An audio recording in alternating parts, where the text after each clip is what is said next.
Kovai NGP கல்லூரியில் நடந்த 13வது பட்டமளிப்பு விழாவில் இந்திய தொழில்நுட்ப கல்வி கவுன்சிலின் உறுப்பு செயலர் ராஜீவ்குமார் மாணவ மாணவிகளுக்கு பட்டங்களை வழங்கினார். கோவை காலப்பட்டி பகுதியில் உள்ள டாக்டர் என்ஜிபி தொழில்நுட்ப கல்லூரியின் 13வது பட்டமளிப்பு விழா டாக்டர் என்ஜிபி தொழில்நுட்ப கல்லூரி வளாகத்தில் நடைபெற்றது. டாக்டர் என்ஜிபி ஆராய்ச்சி மற்றும் கல்வி அறக்கட்டளையின் தலைவர் டாக்டர் நல்ல ஜி பழனிசாமி தலைமையில் நடைபெற்ற பட்டமளிப்பு விழாவில் இந்திய தொழில்நுட்ப கல்வி கவுன்சிலின் உறுப்பு செயலர் பேராசிரியர் ராஜீவ்குமார் சிறப்பு விருந்தினராக கலந்து கொண்டு மாணவ மாணவிகளுக்கு பட்டங்களை வழங்கி சிறப்புரையாற்றினார்.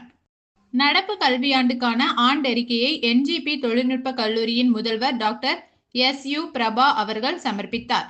இதில் டாக்டர் என்ஜிபி ஆராய்ச்சி மற்றும் கல்வி அறக்கட்டளையின் தலைமை நிர்வாக அதிகாரி doctor O D. Bhuvaneswaran, doctor NGP கல்வி குழுமங்களின் கல்லூரி செயலாளரும் அறங்காவலருமான doctor Thavamani T. Palanisamy, doctor Arun N. Palanisamy, கல்லூரியின் அனைத்து துறை தலைவர்கள், பேராசிரியர்கள், பெற்றோர்கள் மற்றும் மாணவ மாணவிகள் உள்ளிட்டோர் பலர் கலந்து கொண்டனர்.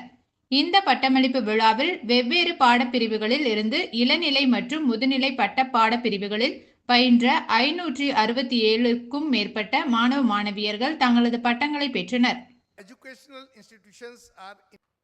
மஞ்சு பசின் MS,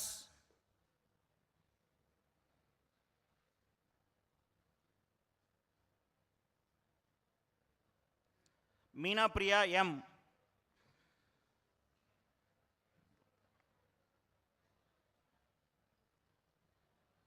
மிருதுனா R,